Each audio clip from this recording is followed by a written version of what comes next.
5 वर्षामध्ये कोल्हापूर शहर जिल्ह्यातील एकही प्रश्न शिल्लक ठेवणार नाही अशी आपल्या माध्यमातून मी तमाम जिल्ह्यातील मतदार बंधू भगिनींना या ठिकाणी ग्वाही देतो।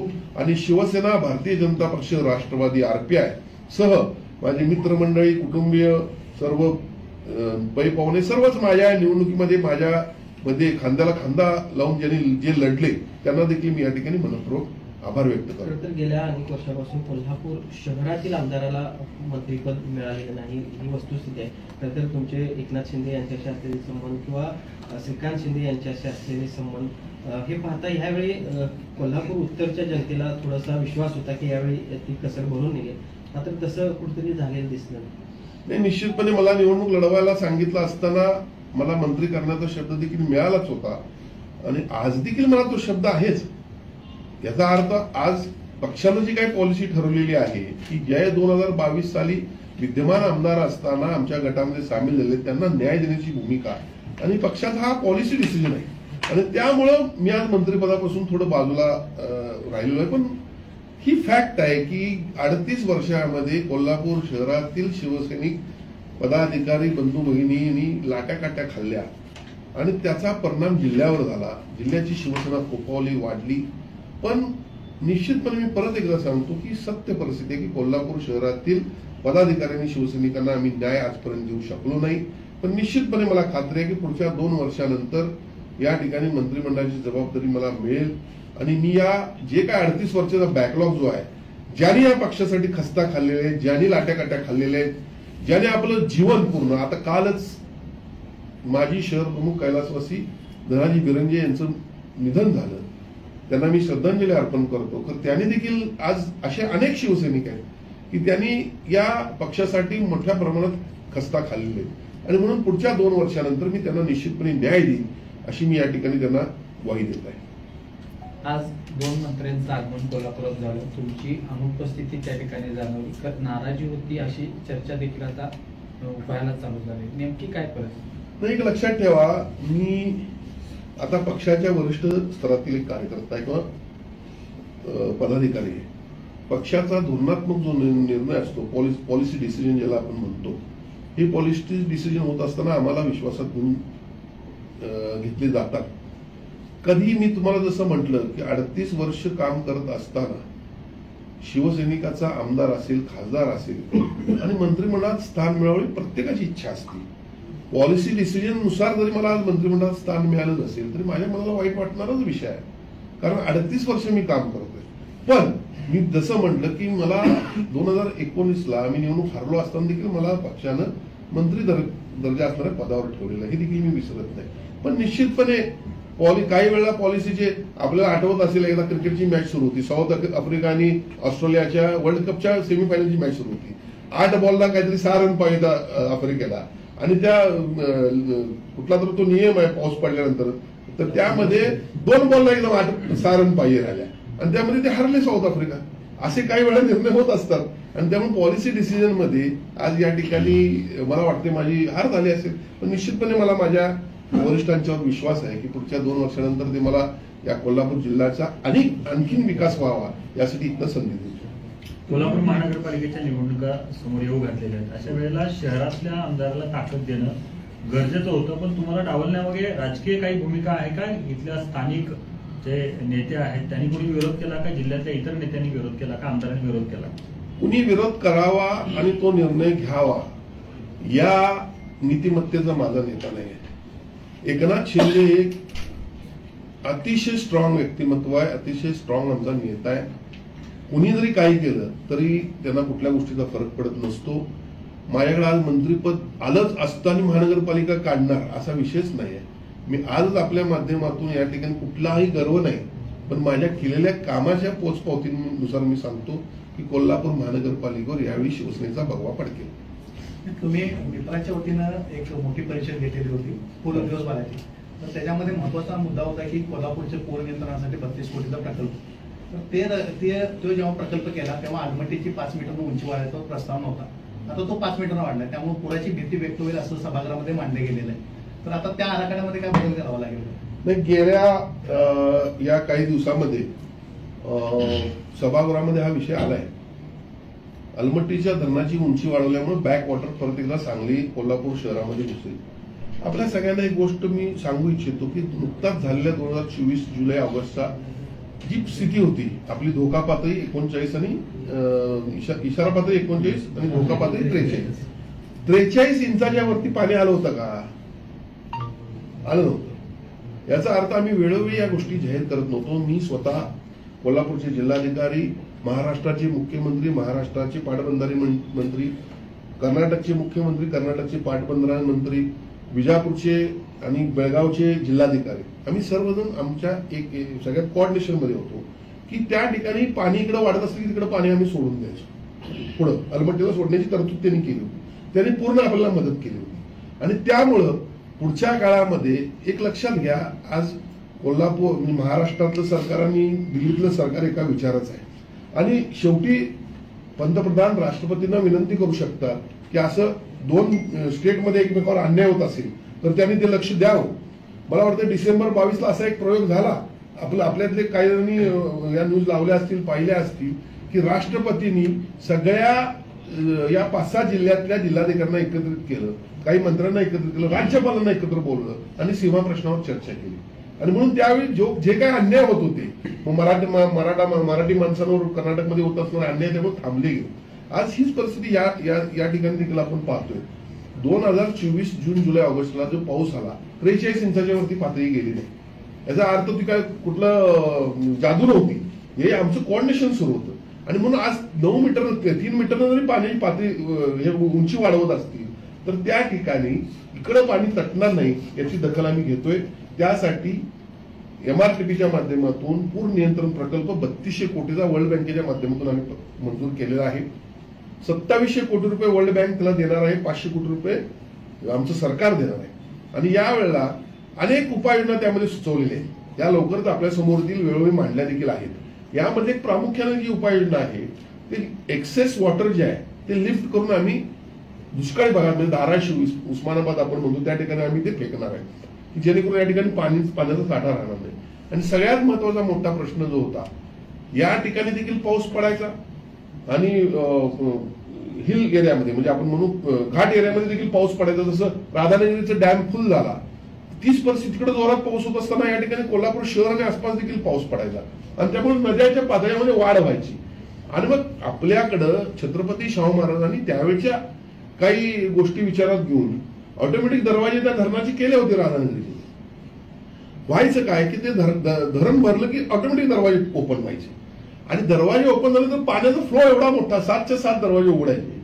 पण ज्या वेळेला पाणी म्हणजे धरण थोडं कमी आलं, आता अर्धा दरवाजा का उघडायचा तर प्रेशर होऊन धरण फुटू नये यासाठी ते दरवाजे उघडायचे पाण्याचा साठा वाढल्यानंतर. आणि मग ज्या वेळेला पाणी बाहेर पडलं, पाण्याचं प्रेशर कमी झालं, ते ऑटोमॅटिक दरवाजे बंद व्हायचे नाहीत, पाणी तसंच फेकलं जायचं आणि मग त्याचा परिणाम या ठिकाणी पूर परिस्थितीमध्ये व्हायचा.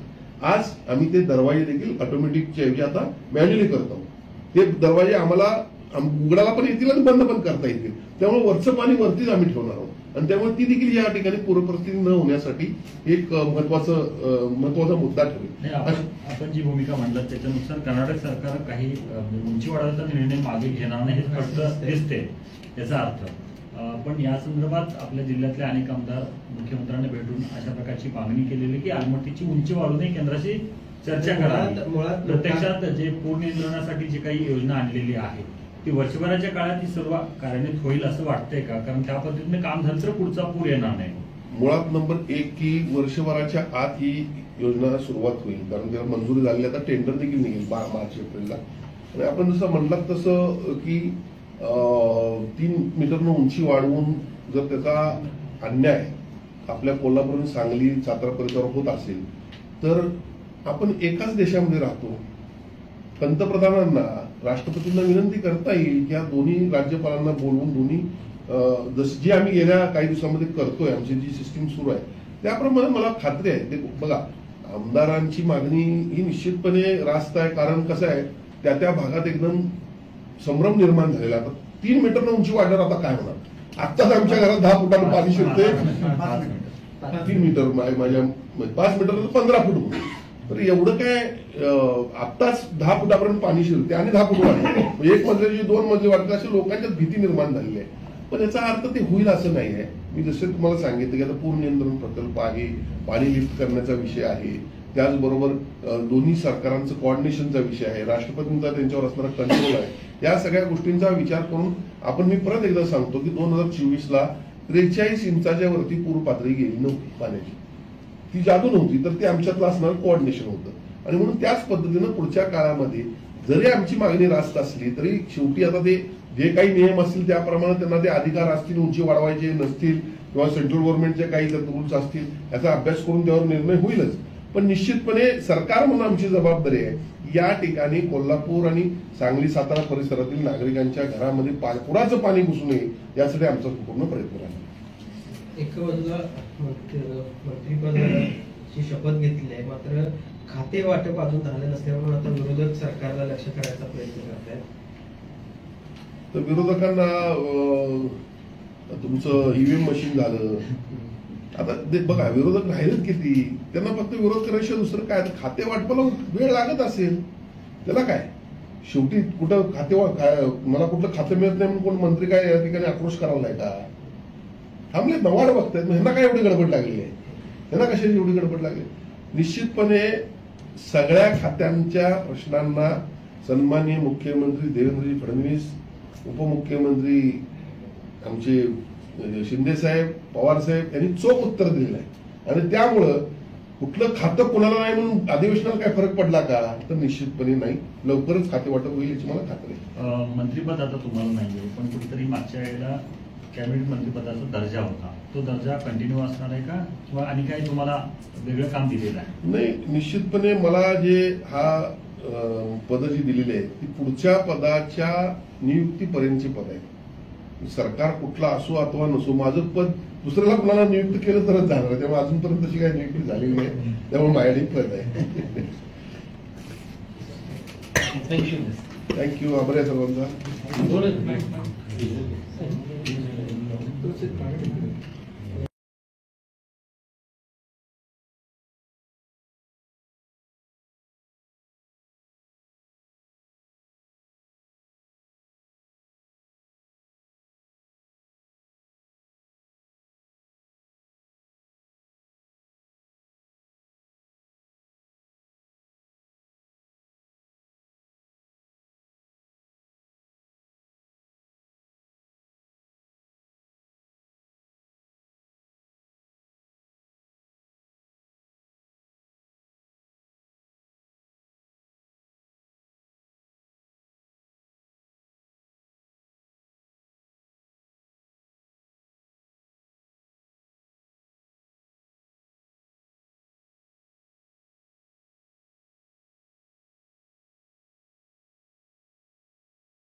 संघाचे उपाध्यक्ष वसंतराव मुळीक यांनी शिवसेनेला जाहीर पाठिंबा दिला.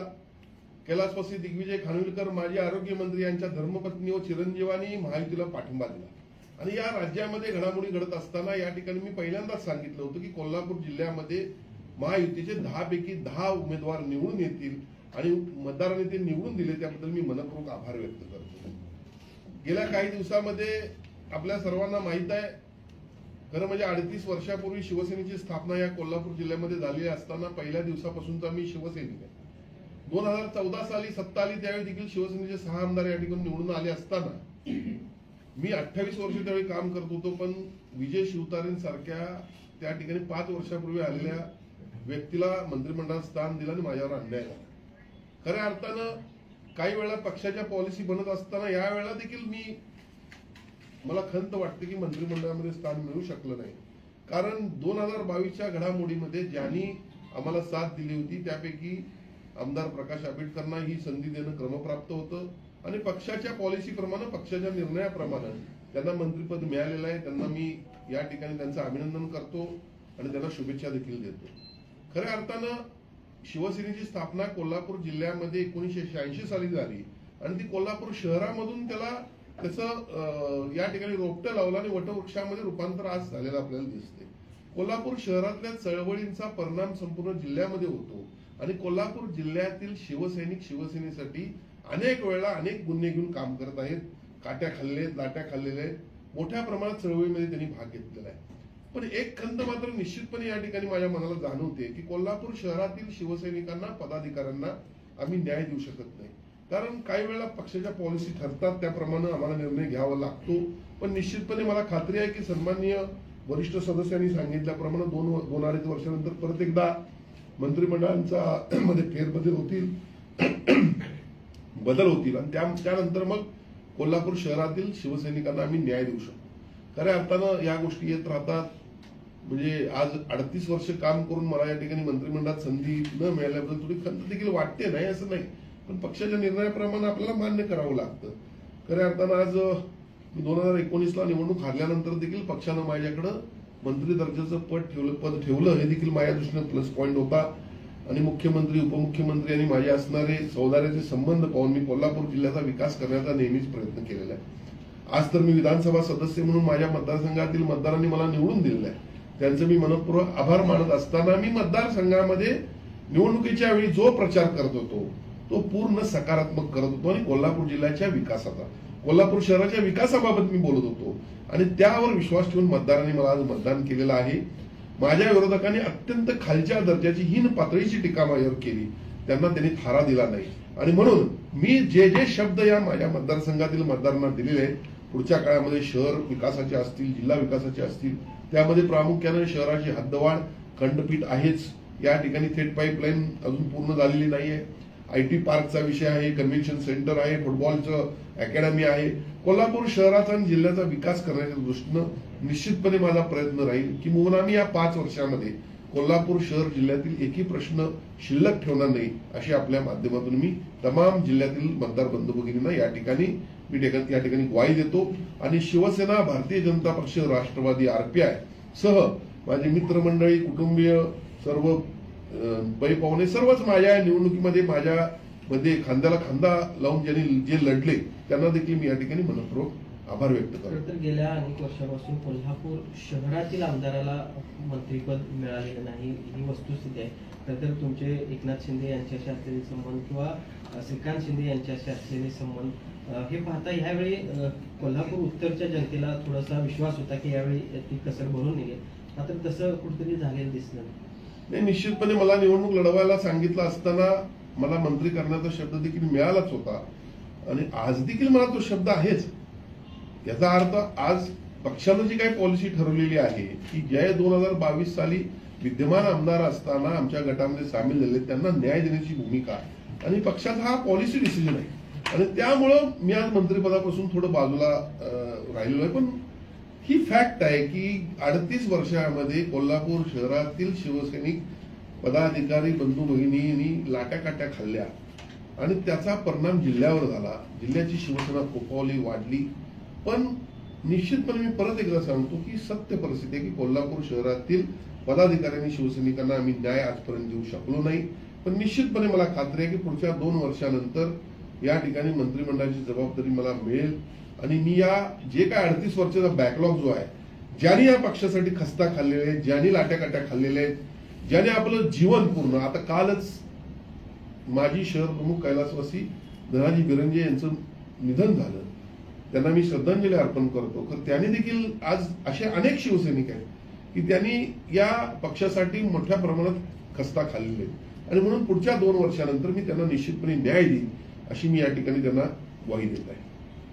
आज 2 मंत्र्यांचं आगमन कोल्हापुरात झालं, तुमची अनुपस्थिती त्या ठिकाणी जाणवली, नाराजी होती अशी चर्चा देखील आता व्हायला चालू झाली. नेमकी काय परिस्थिती? नाही, एक लक्षात ठेवा, मी आता पक्षाच्या वरिष्ठ स्तरातील एक कार्यकर्ता आहे किंवा पदाधिकारी आहे.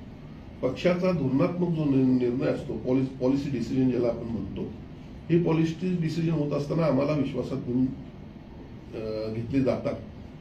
कधी मी तुम्हाला जसं म्हटलं की 38 वर्ष काम करत असताना शिवसैनिकाचा आमदार असेल, खासदार असेल आणि मंत्रिमंडळात स्थान मिळवणे प्रत्येकाची इच्छा असते.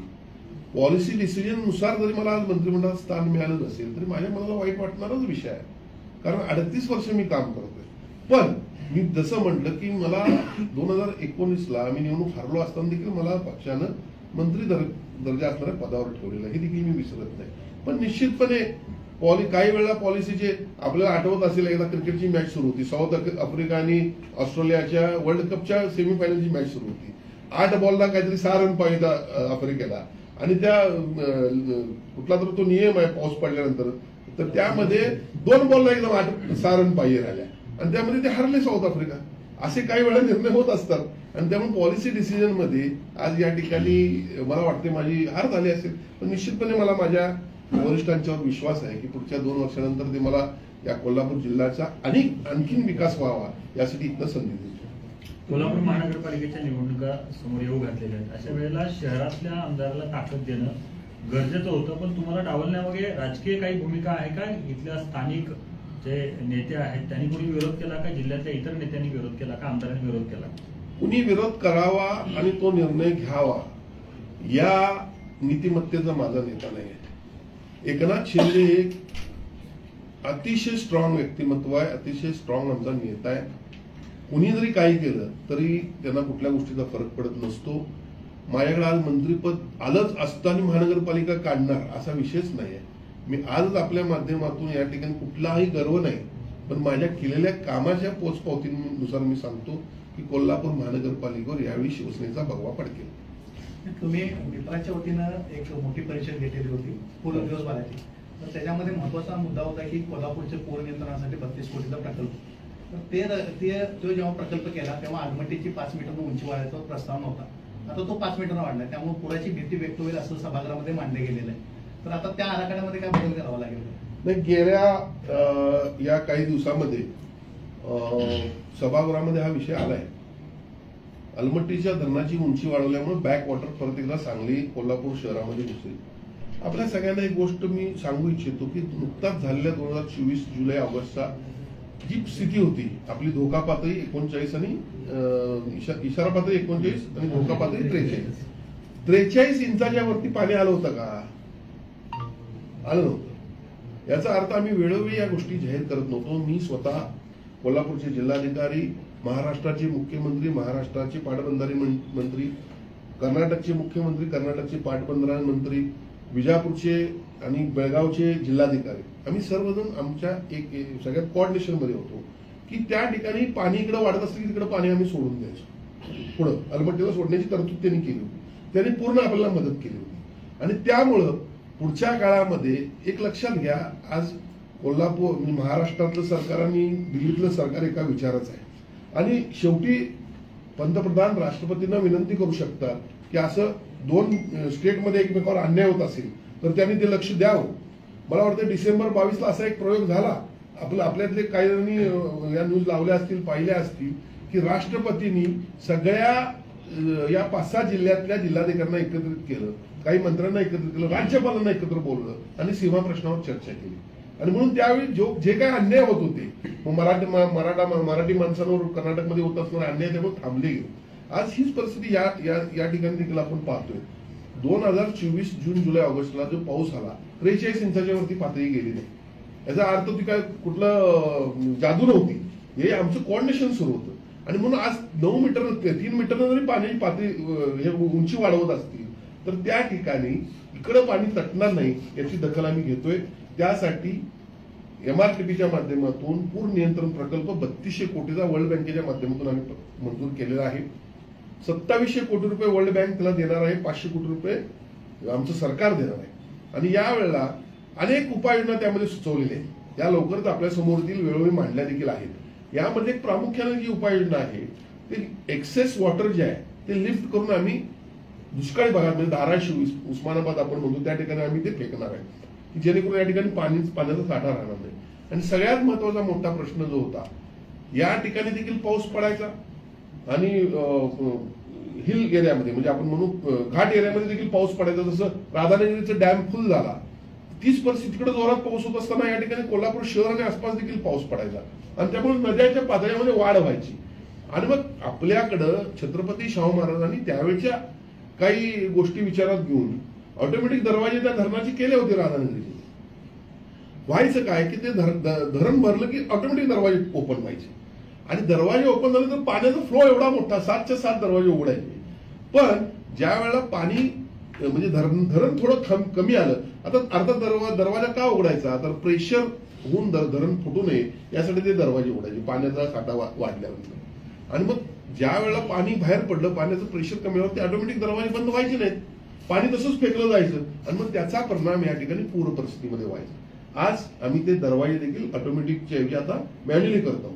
ते दरवाजे आम्हाला उघडायला पण येतील आणि बंद पण करता येतील. त्यामुळे वरचं पाणी वरतीच आम्ही ठेवणार आहोत आणि त्यामुळे ती देखील या ठिकाणी पूर परिस्थिती न होण्यासाठी एक महत्वाचा मुद्दा ठरेल. आपण जी भूमिका मांडलात त्याच्यानुसार कर्नाटक सरकार काही उंची वाढवण्याचा निर्णय मागे घेणार नाही हे स्पष्ट दिसते याचा अर्थ.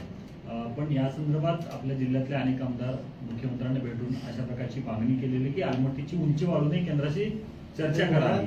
प्रत्यक्षात जे पूर नियंत्रणासाठी जी काही योजना आणलेली आहे ती वर्षभराच्या काळात ही सर्व कार्यान्वित होईल असं वाटतंय का? कारण त्या पद्धतीने काम झालं तर पुढचा पूर येणार नाही. मुळात नंबर 1 की वर्षभराच्या आत ही योजना सुरुवात होईल, कारण त्याला मंजुरी झालेली आता टेंडर देखील निघेल मार्च एप्रिलला. आणि आपण जसं म्हणलात तसं की 3 मीटरनं उंची वाढवून जर त्याचा अन्याय आपल्या कोल्हापूर, सांगली, सातारा परिसरावर होत असेल तर आपण एकाच देशामध्ये राहतो. पंतप्रधानांना, राष्ट्रपतींना विनंती करता येईल की या दोन्ही राज्यपालांना बोलवून दोन्ही जी आम्ही गेल्या काही दिवसांमध्ये करतोय, आमची जी सिस्टीम सुरू आहे त्याप्रमाणे मला खात्री आहे. ते बघा, आमदारांची मागणी ही निश्चितपणे रास्त आहे, कारण कसं आहे त्या भागात एकदम संभ्रम निर्माण झालेला. आता 3 मीटरनं उंची वाढणार, आता काय होणार? आत्ताच आमच्या घरात 10 फुटानं पाणी शिरते. 3 मीटर माझ्या 5 मीटर 15 फूट. तर एवढं काय आत्ताच 10 फुटापर्यंत पाणी शिरते आणि 10 फूट वाढते, 1 मजल्याची 2 मजले वाढते, अशी लोकांच्यात भीती निर्माण झालेली आहे. पण याचा अर्थ ते होईल असं नाही आहे. मी जसे तुम्हाला सांगितलं की आता पूर नियंत्रण प्रकल्प आहे, पाणी लिफ्ट करण्याचा विषय आहे, त्याचबरोबर दोन्ही सरकारांचं कोऑर्डिनेशनचा विषय आहे, राष्ट्रपतींचा त्यांच्यावर असणारा कंट्रोल आहे. या सगळ्या गोष्टींचा विचार करून आपण मी परत एकदा सांगतो की 2024ला 43 इंचाच्या वरती पूर पातळी गेली नव्हती पाण्याची. ती जादू नव्हती, तर ते आमच्यातलं असणारं कोऑर्डिनेशन होतं. आणि म्हणून त्याच पद्धतीनं पुढच्या काळामध्ये जरी आमची मागणी रास्त असली तरी शेवटी आता ते जे काही नियम असतील त्याप्रमाणे त्यांना ते अधिकार असतील, उंची वाढवायचे नसतील किंवा सेंट्रल गव्हर्नमेंटचे काही रूल्स असतील, याचा अभ्यास करून त्यावर निर्णय होईलच. पण निश्चितपणे सरकार म्हणून आमची जबाबदारी आहे या ठिकाणी कोल्हापूर आणि सांगली, सातारा परिसरातील नागरिकांच्या घरामध्ये पुराचं पाणी घुसू नये यासाठी आमचा पूर्ण प्रयत्न आहे. एका बाजूला मंत्रिपदाची शपथ घेतली आहे, मात्र खाते वाटप अजून झालं नसल्यामुळे आता विरोधक सरकारला लक्ष करायचा प्रयत्न करत आहेत.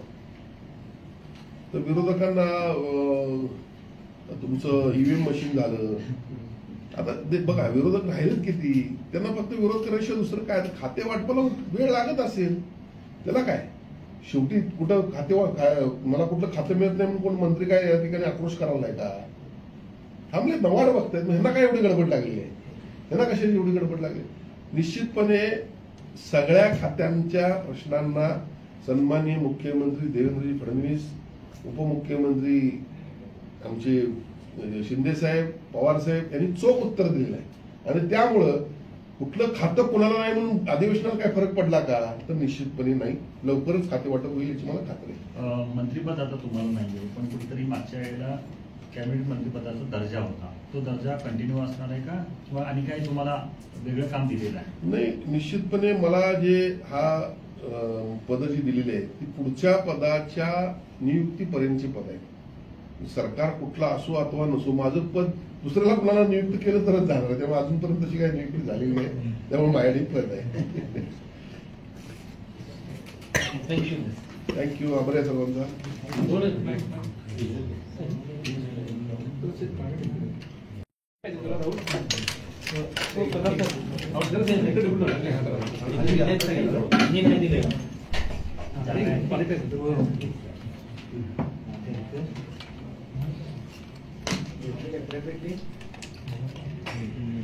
एक मिनिट चालू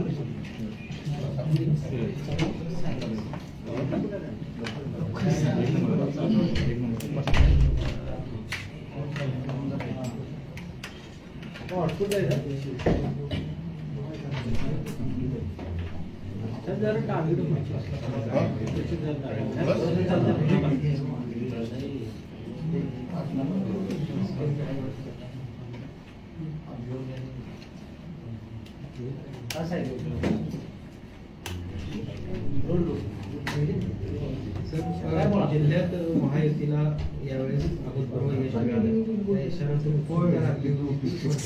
काय नेमक्या घडामोडी मुंबई असेल, नागपूरमध्ये घडलेल्या आहे, उत्सुकता आहे?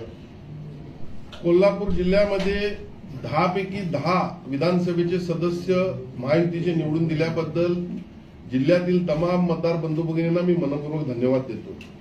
खरं म्हणजे कोल्हापूर जिल्हा हा विधानसभेच्या निवडणुकीमध्ये लक्षवेधी ठरला आणि त्यातल्या त्यात कोल्हापूर उत्तर मतदारसंघ काँग्रेसच्या विद्यमान आमदार श्रीमती जयश्री जाधव यांनी शिवसेनेत प्रवेश केला. काँग्रेसच्या उमेदवार सौ मधुरमा राजे छत्रपती यांनी निवडणुकीतून माघार घेतली. मराठा महासंघाचे उपाध्यक्ष वसंतराव मुळीक यांनी शिवसेनेला जाहीर पाठिंबा दिला. कैलासवासी दिग्विजय खानविलकर माजी आरोग्य मंत्री यांच्या धर्मपत्नी व चिरंजीवांनी महायुतीला पाठिंबा दिला. आणि या राज्यामध्ये घडामोडी घडत असताना या ठिकाणी मी पहिल्यांदाच सांगितलं होतं की कोल्हापूर जिल्ह्यामध्ये महायुतीचे 10 पैकी 10 उमेदवार निवडून येतील आणि मतदारांनी ते निवडून दिले, त्याबद्दल मी मनपूर्वक आभार व्यक्त करतो. गेल्या काही दिवसामध्ये आपल्या सर्वांना माहित आहे, खरं म्हणजे 38 वर्षापूर्वी शिवसेनेची स्थापना या कोल्हापूर जिल्ह्यामध्ये झालेली असताना पहिल्या दिवसापासूनचा मी शिवसैनिक आहे. 2014 साली सत्ता आली त्यावेळी देखील शिवसेनेचे 6 आमदार या ठिकाणी निवडून आले असताना मी 28 वर्ष त्यावेळी काम करत होतो. पण विजय शिवतारेंसारख्या त्या ठिकाणी 5 वर्षापूर्वी आलेल्या व्यक्तीला मंत्रिमंडळात स्थान दिलं आणि माझ्यावर अन्याय झाला. खऱ्या अर्थानं काही वेळा पक्षाच्या पॉलिसी बनत असताना यावेळेला देखील मला खंत वाटते की मंत्रिमंडळामध्ये स्थान मिळू शकलं नाही. कारण 2022च्या घडामोडीमध्ये ज्यांनी आम्हाला साथ दिली होती त्यापैकी आमदार प्रकाश आंबेडकरांना ही संधी देणं क्रमप्राप्त होतं आणि पक्षाच्या पॉलिसीप्रमाणे, पक्षाच्या निर्णयाप्रमाणे त्यांना मंत्रिपद मिळालेलं आहे. त्यांना मी या ठिकाणी त्यांचं अभिनंदन करतो आणि त्यांना शुभेच्छा देखील देतो. खऱ्या अर्थानं शिवसेनेची स्थापना कोल्हापूर जिल्ह्यामध्ये 1986 साली झाली आणि ती कोल्हापूर शहरामधून त्याचं या ठिकाणी रोपटं लावलं आणि वटवृक्षामध्ये रूपांतर आज झालेलं आपल्याला दिसते. कोल्हापूर शहरातल्या चळवळींचा परिणाम संपूर्ण जिल्ह्यामध्ये होतो आणि कोल्हापूर जिल्ह्यातील शिवसैनिक शिवसेनेसाठी अनेक वेळा अनेक गुन्हे घेऊन काम करत आहेत. काट्या खाल्लेत, लाट्या खाल्लेल्या आहेत. मोठ्या प्रमाणात चळवळीमध्ये त्यांनी भाग घेतलेला आहे. पण एक खंत मात्र निश्चितपणे या ठिकाणी माझ्या मनाला जाणवते की कोल्हापूर शहरातील शिवसैनिकांना, पदाधिकाऱ्यांना आम्ही न्याय देऊ शकत नाही. कारण काही वेळा पक्षाच्या पॉलिसी ठरतात त्याप्रमाणे आम्हाला निर्णय घ्यावा लागतो. पण निश्चितपणे मला खात्री आहे की सन्माननीय वरिष्ठ सदस्यांनी सांगितल्याप्रमाणे 2-2.5 वर्षानंतर परत एकदा मंत्रिमंडळांचा मध्ये फेरबदल होतील, बदल होतील आणि त्यानंतर मग कोल्हापूर शहरातील शिवसैनिकांना आम्ही न्याय देऊ शकतो. खऱ्या अर्थानं या गोष्टी येत राहतात. म्हणजे आज 38 वर्ष काम करून मला या ठिकाणी मंत्रिमंडळात संधी न मिळाल्याबद्दल थोडी खंत देखील वाटते, नाही असं नाही. पण पक्षाच्या निर्णयाप्रमाणे आपल्याला मान्य करावं लागतं. खऱ्या अर्थानं आज 2019ला निवडणूक हारल्यानंतर देखील पक्षानं माझ्याकडे मंत्री दर्जाचं पद ठेवलं हे देखील माझ्या दृष्टीने प्लस पॉईंट होता. आणि मुख्यमंत्री, उपमुख्यमंत्री आणि माझे असणारे सौदार्याचे संबंध पाहून मी कोल्हापूर जिल्ह्याचा विकास करण्याचा नेहमीच प्रयत्न केलेला आहे. आज तर मी विधानसभा सदस्य म्हणून माझ्या मतदारसंघातील मतदारांनी मला निवडून दिलेलं आहे. त्यांचं मी मनपूर्वक आभार मानत असताना मी मतदारसंघामध्ये निवडणुकीच्या वेळी जो प्रचार करत होतो तो पूर्ण सकारात्मक करत होतो आणि कोल्हापूर जिल्ह्याच्या विकासाचा, कोल्हापूर शहराच्या विकासाबाबत मी बोलत होतो आणि त्यावर विश्वास ठेवून मतदारांनी मला आज मतदान केलेलं आहे. माझ्या विरोधकांनी अत्यंत खालच्या दर्जाची हीन पातळीची टीका माझ्यावर केली, त्यांना त्यांनी थारा दिला नाही. आणि म्हणून मी जे जे शब्द या माझ्या मतदारसंघातील मतदारांना दिलेले आहेत, पुढच्या काळामध्ये शहर विकासाचे असतील, जिल्हा विकासाचे असतील, त्यामध्ये प्रामुख्याने शहराची हद्दवाढ, खंडपीठ आहेच, या ठिकाणी थेट पाईपलाईन अजून पूर्ण झालेली नाहीये, IT पार्कचा विषय आहे, कन्व्हेन्शन सेंटर आहे, फुटबॉलचं अकॅडमी आहे. कोल्हापूर शहराचा आणि जिल्ह्याचा विकास करण्याच्या दृष्टीनं निश्चितपणे माझा प्रयत्न राहील की मुलं आम्ही या 5 वर्षामध्ये कोल्हापूर शहर जिल्ह्यातील एकही प्रश्न शिल्लक ठेवणार नाही, अशी आपल्या माध्यमातून मी तमाम जिल्ह्यातील मतदार बंधू भगिनींना या ठिकाणी ग्वाही देतो. आणि शिवसेना, भारतीय जनता पक्ष, राष्ट्रवादी, RPI सह माझे मित्रमंडळी, कुटुंबीय, सर्व पै पाहुणे सर्वच माझ्या निवडणुकीमध्ये माझ्यामध्ये खांद्याला खांदा लावून ज्यांनी जे लढले त्यांना देखील मी या ठिकाणी मनपूर्वक आभार व्यक्त करतो. तर गेल्या अनेक वर्षापासून कोल्हापूर शहरातील आमदाराला मंत्रिपद मिळालेलं नाही ही वस्तुस्थिती आहे.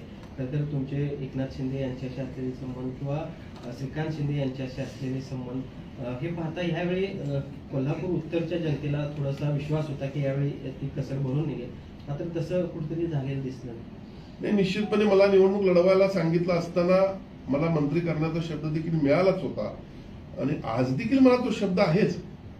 याचा अर्थ आज पक्षानं जी काही पॉलिसी ठरवलेली आहे की ज्या 2022 साली विद्यमान आमदार असताना आमच्या गटामध्ये सामील झाले त्यांना न्याय देण्याची भूमिका आणि पक्षाचा हा पॉलिसी डिसिजन आहे. आणि त्यामुळं मी आज मंत्रिपदापासून थोडं बाजूला राहिलेलो आहे. पण ही फॅक्ट आहे की 38 वर्षामध्ये कोल्हापूर शहरातील शिवसैनिक पदाधिकारी बंधू भगिनींनी लाट्याकाट्या खाल्ल्या आणि त्याचा परिणाम जिल्ह्यावर झाला. जिल्ह्याची शिवसेना फोफावली, वाढली. पण निश्चितपणे मी परत एकदा सांगतो की सत्य परिस्थिती आहे की कोल्हापूर शहरातील पदाधिकाऱ्यांनी, शिवसैनिकांना आम्ही न्याय आजपर्यंत देऊ शकलो नाही. पण निश्चितपणे मला खात्री आहे की पुढच्या 2 वर्षानंतर या ठिकाणी मंत्रिमंडळाची जबाबदारी मला मिळेल आणि मी या जे काय 38 वर्षाचा बॅकलॉग जो आहे, ज्यांनी या पक्षासाठी खस्ता खाल्लेले आहेत, ज्यांनी लाट्याकाट्या खाल्लेल्या आहेत, ज्याने आपलं जीवन पूर्ण, आता कालच माजी शहर प्रमुख कैलासवासी धनाजी बिरंजे यांचं निधन झालं, त्यांना मी श्रद्धांजली अर्पण करतो. तर त्यांनी देखील आज असे अनेक शिवसैनिक आहेत की त्यांनी या पक्षासाठी मोठ्या प्रमाणात खस्ता खाल्लेले आहेत आणि म्हणून पुढच्या 2 वर्षानंतर मी त्यांना निश्चितपणे न्याय देईन अशी मी या ठिकाणी त्यांना ग्वाही देत आहे. आज 2 मंत्र्यांचं आगमन कोल्हापुरात झालं, तुमची अनुपस्थिती त्या ठिकाणी जाणवली, नाराजी होती अशी चर्चा देखील आता व्हायला चालू झाली. नेमकी काय परिस्थिती? नाही, एक लक्षात ठेवा, मी आता पक्षाच्या वरिष्ठ स्तरातील एक कार्यकर्ता आहे किंवा पदाधिकारी आहे. पक्षाचा धोरणात्मक जो निर्णय असतो, पॉलिसी डिसिजन ज्याला आपण म्हणतो, हे पॉलिसी डिसिजन होत असताना आम्हाला विश्वासात घेऊन घेतले जातात. कधी मी तुम्हाला जसं म्हटलं की 38 वर्ष काम करत असताना शिवसैनिकाचा आमदार असेल, खासदार असेल आणि मंत्रिमंडळात स्थान मिळवणे प्रत्येकाची इच्छा असते. पॉलिसी डिसिजन नुसार जरी मला आज मंत्रिमंडळात स्थान मिळालं नसेल तरी माझ्या मनाला वाईट वाटणारच विषय आहे, कारण 38 वर्ष मी काम करतोय. पण मी जसं म्हटलं की मला 2019ला मी निवडणूक हरलो असताना देखील मला पक्षानं मंत्री दर्जा असणाऱ्या पदावर ठेवलेलं हे देखील मी विसरत नाही. पण निश्चितपणे काही वेळेला पॉलिसीचे आपल्याला आठवत असेल, एकदा क्रिकेटची मॅच सुरू होती, साऊथ आफ्रिका आणि ऑस्ट्रेलियाच्या वर्ल्ड कपच्या सेमीफायनलची मॅच सुरू होती. 8 बॉलला काहीतरी 6 रन पाहिजे आफ्रिकेला आणि त्या कुठला तर तो नियम आहे पाऊस पडल्यानंतर, तर त्यामध्ये 2 बॉलला एकदम 6 रन पाहिजे राहिल्या आणि त्यामध्ये ते हरले साऊथ आफ्रिका. असे काही वेळा निर्णय होत असतात आणि त्यामुळे पॉलिसी डिसिजन मध्ये आज या ठिकाणी मला वाटते माझी हार झाली असेल. पण निश्चितपणे मला माझ्या वरिष्ठांच्यावर विश्वास आहे की पुढच्या 2 वर्षानंतर ते मला या कोल्हापूर जिल्ह्याचा आणखीन विकास व्हावा यासाठी इथं संधी देतो. कोल्हापूर महानगरपालिकेच्या निवडणुका समोर येऊ घातलेल्या आहेत. अशा वेळेला शहरातल्या आमदाराला ताकद देणं गरजेचं होतं, पण तुम्हाला डावलण्यामागे राजकीय काही भूमिका आहे का? इथल्या स्थानिक जे नेते आहेत त्यांनी कोणी विरोध केला का? जिल्ह्यातल्या इतर नेत्यांनी विरोध केला का? आमदारांनी विरोध केला? कुणी विरोध करावा आणि तो निर्णय घ्यावा या नीतिमत्तेचा माझा नेता नाही आहे. एकनाथ शिंदे एक अतिशय स्ट्रॉंग व्यक्तिमत्व आहे, अतिशय स्ट्रॉंग आमचा नेता आहे. कुणी जरी काही केलं तरी त्यांना कुठल्या गोष्टीचा फरक पडत नसतो. माझ्याकडे आज मंत्रीपद आलंच असतं आणि महानगरपालिका काढणार असा विषयच नाही आहे. मी आज आपल्या माध्यमातून या ठिकाणी कुठलाही गर्व नाही, पण माझ्या केलेल्या कामाच्या पोचपावतीनुसार मी सांगतो की कोल्हापूर महानगरपालिकेवर यावेळी शिवसेनेचा भगवा पडकेल. तुम्ही मित्राच्या वतीनं एक मोठी परिषद घेतलेली होती पूर्ण दिवसभराची. तर त्याच्यामध्ये महत्वाचा मुद्दा होता की कोल्हापूरच्या पूर नियंत्रणासाठी 32 कोटीचा प्रकल्प. तर तो जेव्हा प्रकल्प केला तेव्हा आलमट्टीची 5 मीटर उंची वाढायचा प्रस्ताव नव्हता. आता तो 5 मीटर वाढलाय, त्यामुळे पुराची भीती व्यक्त होईल असं सभागृहामध्ये मांडले गेलेलं आहे. तर आता त्या आराखड्यामध्ये काय बदल करावा लागेल? नाही, गेल्या या काही दिवसामध्ये सभागृहामध्ये हा विषय आलाय. अलमट्टीच्या धरणाची उंची वाढवल्यामुळे बॅक वॉटर परत एकदा सांगली कोल्हापूर शहरामध्ये घुसेल. आपल्या सगळ्यांना एक गोष्ट मी सांगू इच्छितो की नुकताच झालेल्या 2024 जुलै ऑगस्टचा जी स्थिती होती, आपली धोका पातळी 39 आणि इशारा पातळी 39 आणि धोका पातळी 43 इंचाच्या वरती पाणी आलं होतं का? आलं नव्हतं. याचा अर्थ आम्ही वेळोवेळी या गोष्टी जाहीर करत नव्हतो. मी स्वतः कोल्हापूरचे जिल्हाधिकारी, महाराष्ट्राचे मुख्यमंत्री, महाराष्ट्राचे पाटबंधारे मंत्री, कर्नाटकचे मुख्यमंत्री, कर्नाटकचे पाटबंधारे मंत्री, विजापूरचे आणि बेळगावचे जिल्हाधिकारी, आम्ही सर्वजण आमच्या एक सगळ्यात कोऑर्डिनेशन मध्ये होतो की त्या ठिकाणी पाणी इकडे वाढत असलं की तिकडे पाणी आम्ही सोडून द्यायचो. पुढं अलमट्टीला सोडण्याची तरतूद त्यांनी केली होती. त्यांनी पूर्ण आपल्याला मदत केली होती. आणि त्यामुळं पुढच्या काळामध्ये एक लक्षात घ्या, आज कोल्हापूर महाराष्ट्रातलं सरकार आणि दिल्लीतलं सरकार एका विचारच आहे. आणि शेवटी पंतप्रधान राष्ट्रपतींना विनंती करू शकतात की असं 2 स्टेटमध्ये एकमेकावर अन्याय होत असेल तर त्यांनी ते लक्ष द्यावं. मला वाटतं डिसेंबर 22ला असा एक प्रयोग झाला. आपल्यातले काही जणांनी या न्यूज लावल्या असतील, पाहिल्या असतील की राष्ट्रपतींनी सगळ्या या 5-6 जिल्ह्यातल्या जिल्हाधिकाऱ्यांना एकत्रित केलं, काही मंत्र्यांना एकत्रित केलं, राज्यपालांना एकत्र बोलवलं आणि सीमा प्रश्नावर चर्चा केली. आणि म्हणून त्यावेळी जे काही अन्याय होत होते मराठी माणसांवर कर्नाटकमध्ये होत असणारे अन्याय त्यामुळे थांबले गेले. आज हीच परिस्थिती या ठिकाणी देखील आपण पाहतोय. 2024 जून जुलै ऑगस्टला जो पाऊस आला 43 इंचाच्या वरती पातळी गेली नाही. याचा अर्थ ती काय कुठलं जादू नव्हती. हे आमचं कोऑर्डिनेशन सुरू होतं.